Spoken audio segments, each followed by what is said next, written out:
Seigneur, sur toi, nous nous appuyons. Oh Dieu, nous te remercions encore de ce que tu fais encore des choses extraordinaires dans nos vies. De ce que tu fais encore des choses qui dépassent encore notre entendement. De ce que tu nous étonnes encore parce que tu es Dieu. Oh Éternel, qui est comme toi, Jésus. Aucun homme ne peut t'égaler. Aucune puissance ne peut t'égaler. Parce que tu es simplement unique.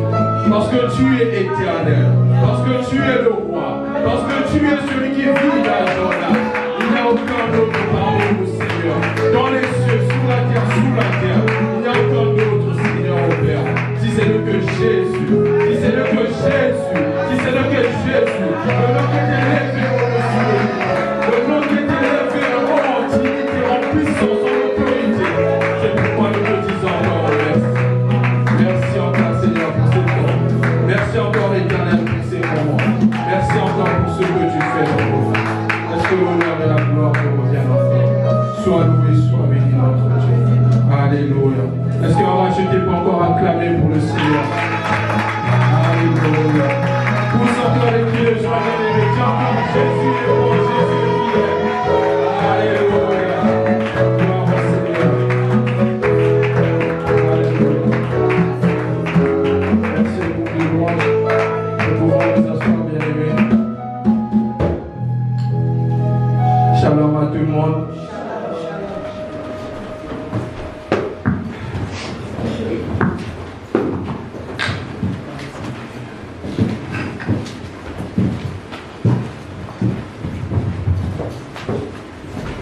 Qui est content d'être dans la présence de notre Dieu. La Bible déclare qu'il est doux pour les frères de demeurer ensemble. Alléluia. Que le Seigneur soit béni. En ce jour, je nous propose comme thème, notre thème de ce jour, c'est « Reste concentré sur ton objectif ». Est-ce que tu peux le dire à ton frère? Reste concentré sur ton objectif. Restons concentrés sur notre objectif. Je nous propose alors de prendre 1 Pierre 5, le verset 8.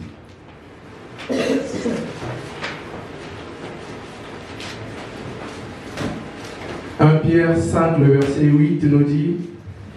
1 Pierre 5, verset 8, j'ai la parole du Seigneur. Amen. Soyez sobres, restez vigilants.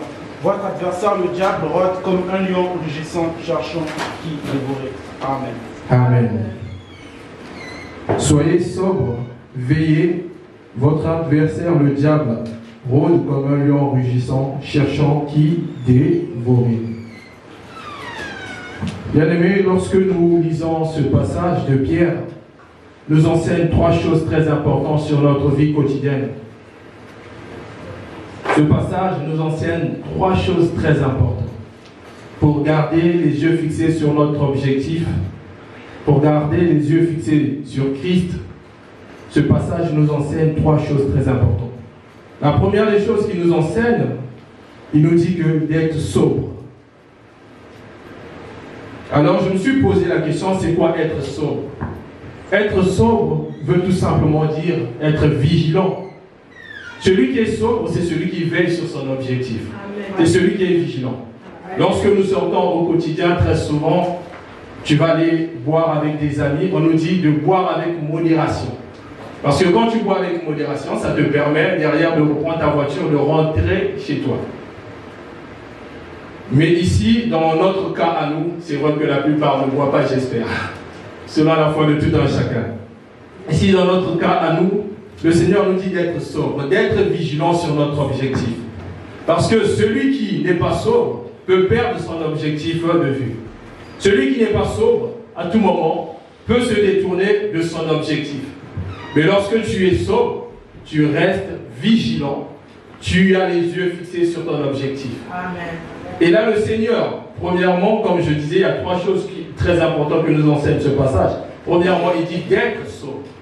En gros, tu dois être vigilant sur ton objectif. Nous, en tant que chrétiens, nous avons un objectif aujourd'hui. C'est de ressembler à Christ. Amen. Et être un jour là où il est, par sa grâce. Et quel est notre objectif? D'être là où Christ est Pour cela, nous devons veiller, nous devons être vigilants. Deuxièmement, la Bible nous dit encore dans le même passage, veillez, bien-aimés, veillez. Qui veille parmi nous ici, bien-aimés? Qui veille sur son objectif, réellement? Qui veille sur sa foi? Lorsque je voyais veiller, le Seigneur me mettait la pensée à cœur, veiller n'est pas seulement tel qu'on doit le voir, mais c'est en tout point de vue. Tu veilles sur ta foi, premièrement, parce que la foi est primordiale pour tout un chacun d'entre nous. C'est la foi qui nous permet d'atteindre ce qu'on ne peut pas atteindre. On nous dit que c'est par la foi, seuls, que les anciens ont pu faire ce qu'ils ont fait. Et nous-mêmes aussi, c'est par la foi que nous pouvons atteindre nos objectifs. On ne voit pas par la foi, mais lorsqu'on proclame, on met tout simplement cette foi en action. Bien-aimé, on a cette chose. Amen. Ici, on nous dit de veiller. Sur quoi veilles-tu? Est-ce que tu veilles sur l'objectif d'être là où est Christ? Est-ce que tu veilles sur l'objectif d'accomplir la mission que Christ a donnée? Est-ce que tu veilles sur l'objectif de continuer à marcher, à chercher Christ jour et nuit? Ou est-ce que tu veilles sur tes propres intérêts? Si le Seigneur nous dit veillez, veillez. Quand nous voyons Matthieu 25 encore, on nous parle des 5 vierges. D'autres n'avaient pas su veiller jusqu'au bout. L'huile manquait dans leur lampe.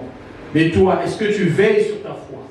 Est-ce que tu veilles sur ton cœur aussi, bien-aimé? Il y a le cœur aussi.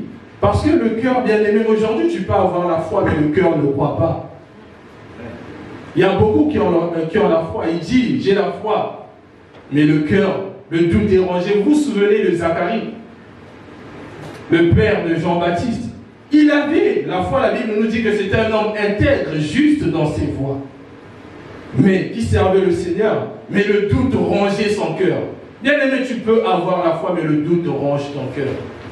C'est pour ça qu'on dit veille. Veille sur ta foi, veille sur ton cœur. Et plus important encore, nous devons aussi veiller sur notre relation avec Dieu. Très souvent, nous ne nous rendons pas compte que nous avons une relation à préserver entre toi et Dieu, entre nous et Dieu. Nous nous battons de foi à préserver certaines choses, mais ces choses-là, nous devons veiller. Parce que ces choses-là nous permettent d'être en communion, d'être en contact avec Dieu. On te dit, veille sur ta foi, veille sur ton cœur, veille sur ta relation avec Dieu. Parce qu'au jour d'aujourd'hui, en ce temps de la fête, dimanche encore, le pasteur nous rappelait que Paul disait tout le temps à Timothée, mais toi reste fidèle dans ces choses que tu as entendues. Toi reste fidèle dans les enseignements que je te donne. Aujourd'hui encore, on nous dit de veiller sur nos cœurs, de veiller sur notre foi. La troisième des choses encore que nous enseigne ce passage bien-aimé, c'est l'adversaire. Qui est un adversaire ici?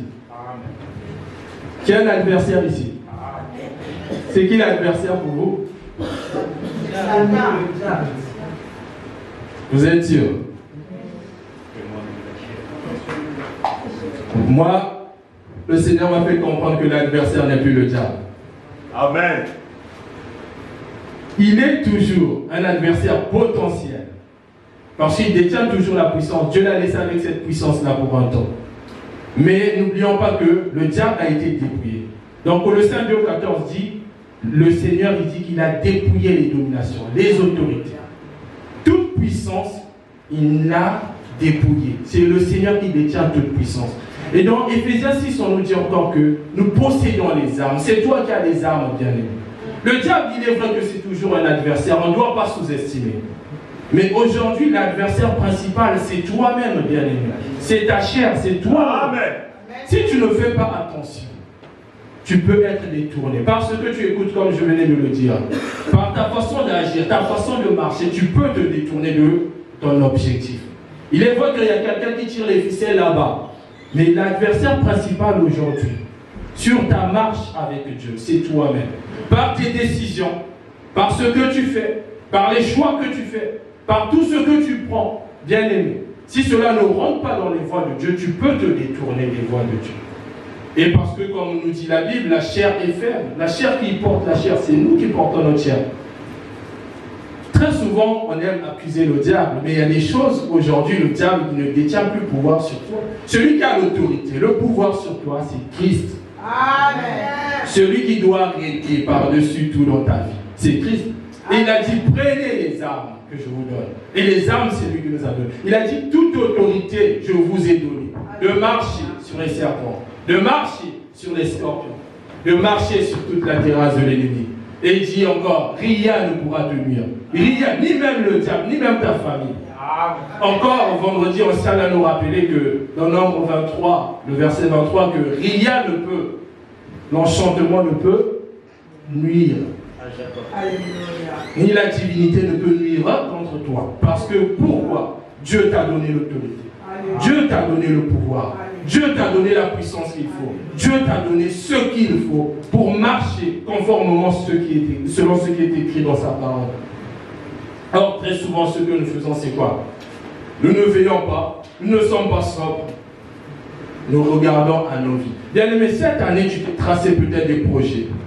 Cette année, tu comptes peut-être voyager. Cette année, tu comptes peut-être te marier. Cette année, tu comptes peut-être faire des projets avec je ne sais qui. Mais bien aimé, est-ce que ces projets-là rentrent dans la lignée de Dieu? Je ne dis pas faire des projets, c'est mauvais. Dieu, il a dit, toute chose pour un temps. Mais nous, en tant que chrétiens, nous devons nous aligner sur la volonté de Dieu. Tu as tes projets, tu proposes au Seigneur, tu montres, Père, est-ce que ces projets-là, ça rentre dans les projets que toi, tu as pour moi? S'il te dit oui, ça rentre, tu continues. S'il te dit non, ça ne rentre pas, abandonne. Bien aimé, mais très souvent, nous faisons le contraire. On est encore à la fin du mois de janvier. Il nous reste encore quoi? 11 mois. Dans ces 11 mois, nous avons des objectifs. Bien sûr que l'objectif principal reste Jésus. Mais bien aimé, que fais-tu des projets que Dieu met devant toi? Où est ton objectif? Tu l'as lâché de vue. Où tu es toujours sur cet objectif-là? Dans 2 Rois, bien aimés, on nous parle encore du jeune et du vieux prophète. Dans 2 Rois 13, tout le chapitre, vous le lirez à la maison, il est lent. On nous parle du vieux et du jeune prophète. Le jeune prophète avait reçu l'ordre de l'Éternel d'aller à Béthel pour annoncer la parole au roi. Et lorsqu'il arrive à Béthel, il annonce la parole au roi.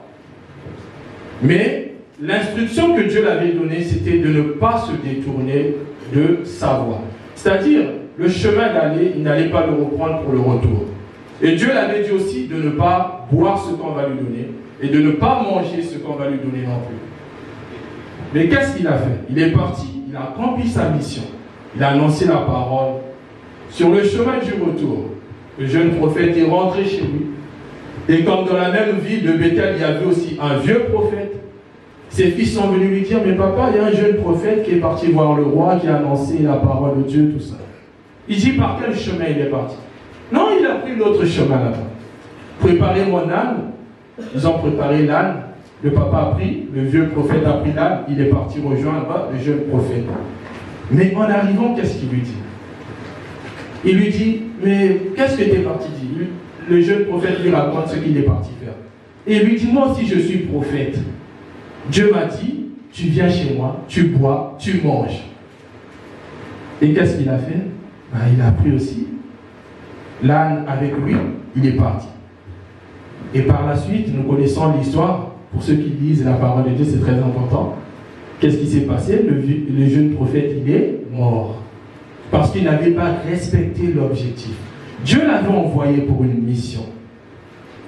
Il a accompli la mission, mais la mission n'était pas encore finie. Il devait rentrer chez lui. Et sur la route, il ne devait pas boire, il ne devait pas manger. Quelqu'un est venu la détourner de son objectif. C'est ce qui se passe en ce temps de la fin. Tu es en train de suivre une vision, tu es en train de suivre une voie qui t'emmène vers Christ. Quelqu'un peut venir te détourner de ton chemin. Quelqu'un peut venir te sortir de cette voie où tu te tiens. C'est pour ça que la Bible nous dit, soyez sobre, sois vigilant, bien-aimé. Tu as un objectif.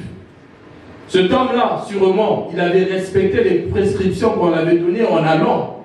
Mais au retour, qu'est-ce qui s'est passé? Nous aussi, nous avons fait une grande partie de notre mission. Là, peut-être nous sommes en train d'aller vers le Seigneur. Mais bien aimés, sur notre chemin est rempli d'embuscades, d'obstacles. Sur notre chemin est rempli beaucoup de choses qui peuvent nous empêcher, en ce temps de la fin, d'abandonner notre foi, en ce temps de la fin, de s'égarer, en ce temps de la fin, de laisser la vision que nous procure Christ. C'est pourquoi, bien aimé, aujourd'hui, j'aimerais encourager tout un chacun d'entre nous. Ne lâche pas. Tu as récupéré. Pendant 21 jours, tu étais en ce lieu. Tu as pris l'autorité sur tout. Tu as récupéré toutes tes choses qui t'appartiennent. Mais que fais-tu maintenant de ces choses?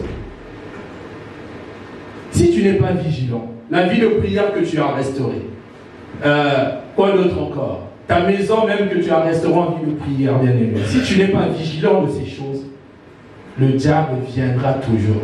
On nous dit qu'il rôde comme un lion rugissant.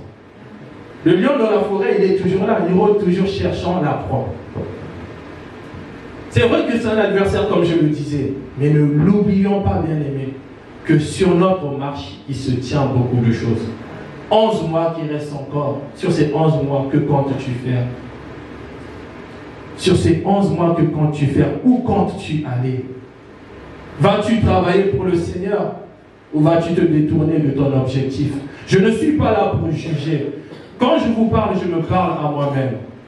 Nous ne savons pas ce qui peut arriver. Mais si le Seigneur te dit d'être sobre, de veiller, et bien aimé, c'est très important. Il sait pourquoi il le dit. La Bible dit qu'avant que la chose arrive, lui, il le sait déjà parce qu'il est Dieu. Et personne ne peut le détourner de son objectif. S'il a un objectif pour toi, un but pour toi, Dieu le sait lui-même. Et c'est pour ça qu'il te dit, reste là où tu es. Marche, avance, ne t'arrête pas, continue. Et c'est ce que Dieu veut que tu fasses, bien aimé. Le jeune prophète, sûrement, il était fatigué, le pauvre. Sûrement, il voulait boire. Sûrement, il voulait manger. Mais les prescriptions que Dieu lui avait données, ne mange pas, ne bois pas. Bien aimé, chacun d'entre nous, il a une vision qu'il est en train de suivre avec Dieu. Et sur ce chemin-là, Dieu t'a donné des prescriptions aussi à respecter. Amen. Je disais à ma femme que de la même manière que Dieu conduit tout un chacun d'entre nous, ce n'est pas de la même façon qu'il va nous conduire avec toi. Amen. Parce que chacun d'entre nous, la foi est différente.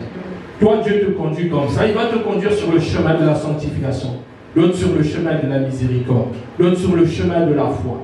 Mais le but reste le même, Jésus. Amen. L'objectif reste le même, Jésus. Amen. Comment Dieu te corrige, ce n'est pas de la même façon qu'il va nous corriger. C'est pour ça que nous devons faire attention. Aujourd'hui, ce message, tu peux te dire, oh, ça ne me concerne pas, je suis encore dans le Seigneur, ok. Mais demain, tu connais ton lendemain.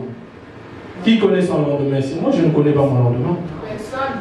C'est parce que Jésus seul connaît le lendemain de tout un chacun. Amen. Jésus seul sait ce qu'il nous faut en ce temps de la fin aussi. Sur ce que tu entends, avec quoi tu fais ces choses-là, le Seigneur te rappelle encore. Il te dit, à l'exemple de ce jeune prophète encore, que tu as les prescriptions de Dieu. Tu es en train de marcher, respecte-les. Marche en conformité. Amen. Choisis le bon chemin en ce temps. Bien-aimé, choisis le bon chemin. Amen. Amen.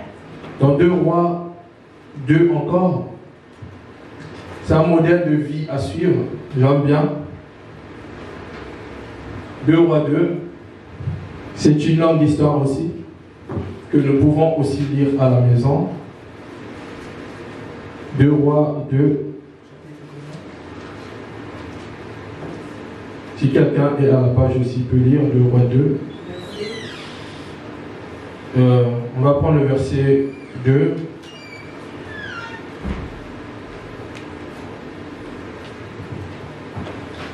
Le Roi 2, on nous parle de l'enlèvement d'Élie.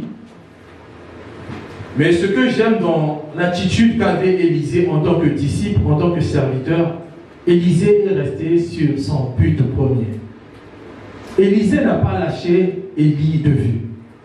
Il n'a pas lâché son objectif de vue. Élisée était un disciple fidèle. Il était un disciple qui faisait persévérance. il était un disciple qui avait les yeux fixés sur son objectif. Lorsque nous voyons 2 Rois 2, comme je disais, c'est un long chapitre, on pourra lire à la maison. Élisée, plusieurs villes, il a côtoyé avec Élie. Mais jamais il a lâché l'objectif de vie. Premièrement, quand vous allez voir 2 Rois 2, le verset 3 à 4, Élie va dire à Élisée, reste là, le Seigneur m'envoie à Bethel. Élisée, qu'est-ce qu'il va dire? Il va dire, l'Éternel est vivant, ton âme est vivant, j'irai avec toi. Au verset 4, lorsqu'on arrive, on nous dit que la foule qui était là, les prophètes qui étaient là, vont lui dire, mais Élisée, sais-tu que c'est aujourd'hui que ton maître va être enlevé du dessus de ta tête? Et il va dire quoi? Pour ceux qui sont à la page, voilà, il va dire, taisez-vous, je le sais. Taisez-vous, je le sais. Donc la foule qui était là, les prophètes qui étaient là, ils voulaient distraire Élisée. Mais Élisée, il avait un objectif, un but. Lui, il regardait à son objectif. Malgré que son chef aussi, son père dans la foi, Élie qui lui dit, reste là, moi Dieu m'envoie à Bethel, donc ne me suis pas. Ah mais non, moi je veux te suivre. Dieu est vivant, toi aussi ton âme est vivant, et j'irai avec toi. Ils arrivent encore à Jéricho. Ils quittent Bethel avant d'arriver encore à Jéricho. Élie lui dit encore la même chose. Il lui dit encore, Élisée, reste là, le Seigneur m'envoie à Jéricho.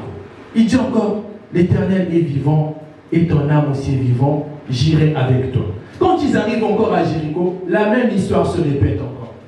D'autres encore, les gens de la ville de Jéricho, encore les prophètes, viennent lui voir encore. Tu sais qu'Élisée, c'est aujourd'hui que ton maître va être enlevé du dessus de toi. Qu'est-ce qu'il fait encore? Il dit, taisez-vous, je le sais. Après ça encore, Jéricho, ils arrivent encore au Jourdain. Élie lui dit encore, Élisée, reste encore ici, Dieu m'envoie au Jourdain. Il suit encore, il dit encore la même chose, je te suivrai encore. Dieu est vivant, ton âme aussi est vivant, j'irai avec toi. Bien aimé, ce que j'essaie de nous faire comprendre, nous devons avoir l'attitude, la persévérance et le modèle qu'avait Élisée. Nous, notre objectif, comme je le disais, c'est Jésus. Mais bien aimé, quand tu marches, tu dois avoir toujours les regards fixés vers Dieu. Amen. Élisée n'a jamais lâché Élie de vue. Et par sa persévérance, Élie va lui demander, que veux-tu que je fasse pour toi? Demande-moi quelque chose. Il va dire, je veux une double portion de ton esprit. C'était l'objectif d'Élisée. Mais pour cela, il a dû persévérer. Malgré qu'il y avait la foule, ils sont arrivés à Bethel, les gens lui disent le contraire. Ils arrivent à Jéricho, les gens lui disent le contraire. Ils arrivent au Jourdain, pareil bien aimé. Mais il a fait violence dans son objectif parce qu'il avait un objectif précis. Amen. Toi aussi sur ton chemin, tu as un objectif. Tu vas rencontrer cette année bien aimé les gens de Bethel qui vont te dire, oh bien aimé, dans votre église là, il se passe ci, il se passe ça, ça, ça, ça, ça. On connaît. Tu vas dire, tais-toi, je le sais, je continue dans cette église. Amen. Tu vas encore arriver à Jéricho. On va encore te dire, mais bien aimé, la fois que tu es en train de suivre là, on ne te voit plus nous. Dans les réunions, on ne te voit plus. Taisez-vous, je sais pourquoi je marche. Tu vas encore arriver au jour là. Tu dois faire encore violence. Tout ce qu'on va te dire, bien aimé, tu dis encore, je sais. Je sais. Toi, comme disait le pasteur dimanche, accroche-toi sur ce que tu as entendu. Accroche-toi à Dieu. Plusieurs fois cette année, bien aimé, comme je le disais, 11 mois. Sur ces 11 mois, tu vas rencontrer beaucoup de choses. Mais toi, accroche-toi sur ta vision. Accroche-toi sur ce que tu crois. Accroche-toi sur la foi qui est en ce lieu. Accroche-toi sur le service que tu fais. Sois comme Élisée. Ne lâche pas ton but. Ne lâche pas pourquoi Dieu t'a appelé. Mais accroche-toi davantage. Élisée est un disciple très serviable, très persévérant, mais il n'a jamais lâché. Bien aimé, plus tard encore dans le même chapitre, tu vas voir ce que Élie va lui dire encore. Il va lui dire, c'est une chose difficile que tu me demandes. Mais si tu me vois être enlevé, tu recevras cette chose. Toi aussi, bien aimé, peut-être c'est un chemin difficile que tu es en train d'emprunter cette année. Mais si tu restes accroché au Seigneur, si tu persévères avec le Seigneur, tu verras ce que Dieu va faire dans ta vie. Mais seulement reste dans cette lignée. Seulement accroche-toi davantage. Ce matin, c'est sans doute un message qui peut trotter dans la pensée de tout un chacun d'entre nous. Et je tenais à nous rappeler que, bien aimé, tu as commencé cette année, oui. Mais va jusqu'au bout de cette année. Amen. Et au-delà encore de cette année. Et pour les années à venir encore, accroche-toi à Christ, à sa vision. Accroche-toi à ce qu'il est, bien aimé. Ainsi tu verras la gloire de Dieu. Soyons comme Élisée, ayant un objectif, ayant de la persévérance, ayant un modèle qui est Christ par excellence. Et continuons à marcher. Christ. Que le Seigneur soit loué. Est-ce qu'on peut se lever?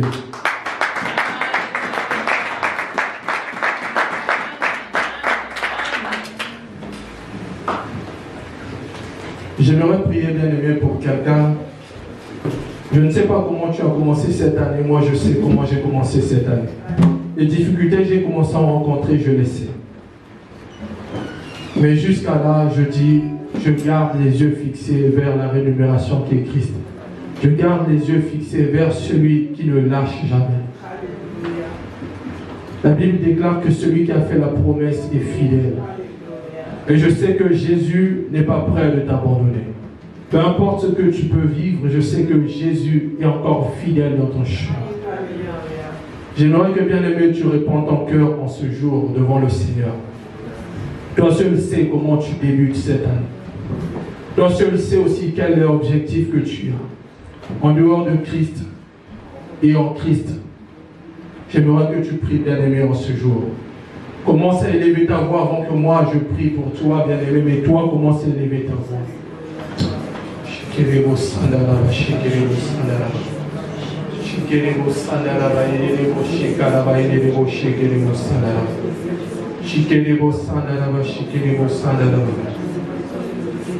Dans mon parcours sur la terre, tout peut sombrer.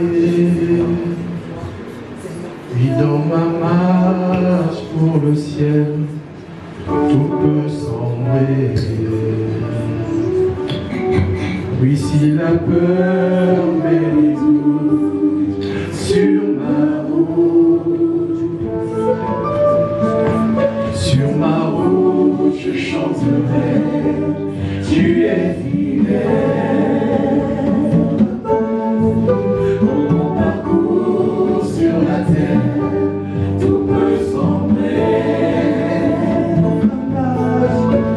Dans ma marche pour le ciel, tout peut sombrer. Si la peur m'étouffe sur ma route, sur ma route, je chanterai, tu es fidèle. Dans mon parcours sur la terre, tout peut sombrer. Dans ma marche pour le ciel, tout peut sombrer. Quand la peur m'étouffe sur ma route, sur ma route, je chanterai, tu es fidèle.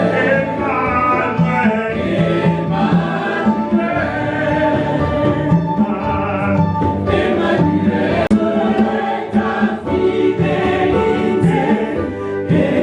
Emmanuel, je chanterai ta fidélité.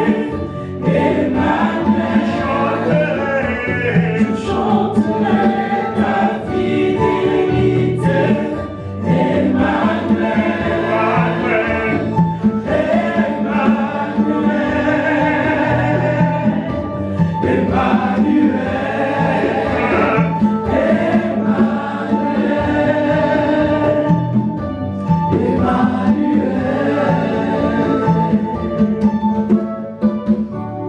Est-ce que tu peux prier avec moi au travers de ce que je veux dire? Tu vas dire, Seigneur, je sais que sur ma route, je rencontrerai les gens à Bethel. Je rencontrerai les gens à Jéricho. Même, Seigneur, sur le Jourdain. Mais je sais que toi, tu es fidèle. Comme Élisée, je veux marcher. Je veux regarder. Je ne veux pas lâcher. Je veux persévérer. Peu importe ce qui arrivera. Je sais que toi tu es fidèle. Je sais que toi tu es sur ma route. Père, fortifie-moi. Donne-moi la force de ton esprit. Avec toi, je veux marcher. Seigneur, entre tes mains, je remets mon année. Entre tes mains, je remets mes projets. Entre tes mains, je remets mon objectif. Et mon objectif, c'est toi. Là où tu es, je veux être. Que toute la gloire te revienne. Au nom de Jésus. Amen.